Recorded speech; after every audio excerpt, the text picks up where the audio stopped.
बागेश्वर धाम की, गौरी गोपाल भगवान की, पूज्य महाराज श्री की। आज हम वृंदावन से तो 3 बजे ही चल पड़े थे और 4:45 बजे दिल्ली पहुंच गए, पर वहां से यहां तक आने में हम संस्कार ऑफिस में चले गए पूज्य मनोज भैया के पास, और उसके बाद वहां से यहां आने में भैया बताए आधे घंटे का रास्ता है और निकल पड़े 6 बजे, पर इतना ट्रैफिक के आने में 2 घंटे लगे। उसके लिए क्षमा प्रार्थी हूँ। हम अपने टाइम से तो आ ही गए थे, पर ट्रैफिक के कारण लेट हो गए। भगवान की कृपा आप सब पर इतनी है कि हमारे भैया मनोज तिवारी जी, जिन्हें कौन नहीं जानता, इनके माध्यम से इतना सुंदर आयोजन आप लोगों ने सुना कि पूरे ये केवल क्षेत्र अयोध्या नहीं बन गया, आपका हृदय अयोध्या बन गया। हमारे भैया मनोज भैया ने और पूज्य महाराज श्री ने आपके हृदय को अयोध्या बनाने का प्रयास किया है। और देखिए, हमारे देश में जब राजनीति को समझने वाले लोग जब धर्म की शरण में आते हैं तो धर्म के कारण राजनीति और श्रेष्ठ हो जाती है।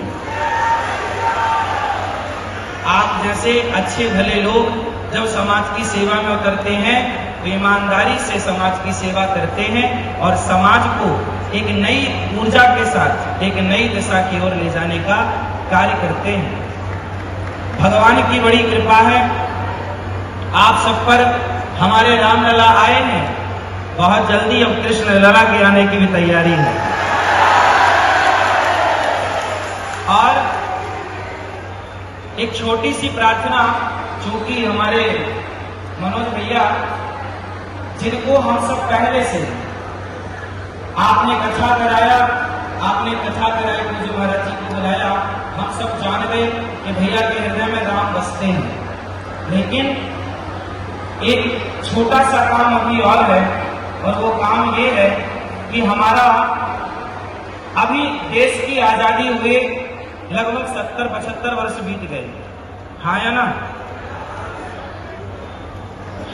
हमारे देश में राष्ट्रीय पक्षी मोर को सम्मान मिल गया, हाँ या ना?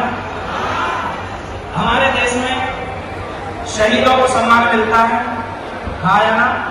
मिलना भी चाहिए। शहीदों को भी सम्मान मिलना चाहिए, मोर को भी सम्मान मिलना चाहिए। लेकिन अभी आजाद हिंदुस्तान में एक सम्मान छूट रहा है। आप कहो तो मैं याद दिला दूं, हमारा एक सम्मान छूट रहा है। गाय को भारत की माता, राष्ट्र माता बननी चाहिए। और गाय का ही चित्र आने वाले 500 और 100 के 200 के नोट में गौ माता का चित्र होना चाहिए। क्यों? आजाद हिंदुस्तान में सबका सम्मान हुआ और होना भी चाहिए। जिनका सम्मान नहीं हुआ, हमारे रामलला 500 वर्ष से वनवास में थे। हमारे वर्तमान के जो देश के यशस्वी प्रधानमंत्री जी हैं, उन्होंने रामलला को सम्मान दिलाया, अर्थात रामलला की प्रतिष्ठा कराई। रामलला जिनको हम सब अपने हृदय में बसाते हैं, जिनको अपना आदर्श मानते हैं, वो रामलला 500 वर्ष बाद अयोध्या वापस लौटे हैं। अब गौ माता को राष्ट्रीय माता, गौ माता को सम्मान दिलाना कौन कौन चाहते हैं? अब हमारी गौ माता को भी सम्मान मिलना चाहिए। जब हमारे देश में भरपेट अन्न नहीं था, तब हम सबको भरपेट दूध, दही, घी, मक्खन देकर कौन पेट भरती थी? गौ माता। तो क्या अब आजाद भारत में उस गौ माता को भुला देना चाहिए? इसलिए आप सबकी जिम्मेदारी है कि यदि आप घर में कुत्ता रखते हैं तो गौ माता को रख सकते हैं, और गौ माता को रखने का प्रावधान होना चाहिए। और हम सब गौ माता की सेवा करें, आप भी गौ माता की सेवा करो। और हमारे वर्तमान में जो पूज्य महाराज जी हैं, जो हिंदू राष्ट्र की कल्पना लेकर के चल रहे हैं, हिंदू राष्ट्र तब संभव है जब घर घर गौ माता का सम्मान हो, घर घर गौ माता की पूजा हो। साथ ही आजकल के आप नौजवान दोस्तों को चाहिए कि आप, अच्छा एक छोटी सी बात मैं हमेशा आपसे करता हूं, आज पुनः आपसे एक बात कह दूं। अच्छा बताइए, नौकरी लेने वाला बड़ा है या नौकरी देने वाला? कौन सा? सेल्फ डिपेंड बनना है, आत्मनिर्भर भारत बनाना है, तो नौकरी लेने से आत्मनिर्भर बनेगा या नौकरियां देने से? इसलिए आप जितने यूथ यहाँ हैं, हमारे नौजवान दोस्त, हमारी बहनें, हमारे भाई यहाँ हैं, आपको संकल्प लेना चाहिए इस कथा से कि हमें इतना योग्य बनाना है अपने आप को, इतना टैलेंटेड बनाना है अपने आप को, इतना काबिल बनाना है अपने आप को कि हमें नौकरी लेने के लिए हाथ न पसारना पड़े, बल्कि हम नौकरियां देने वाले बने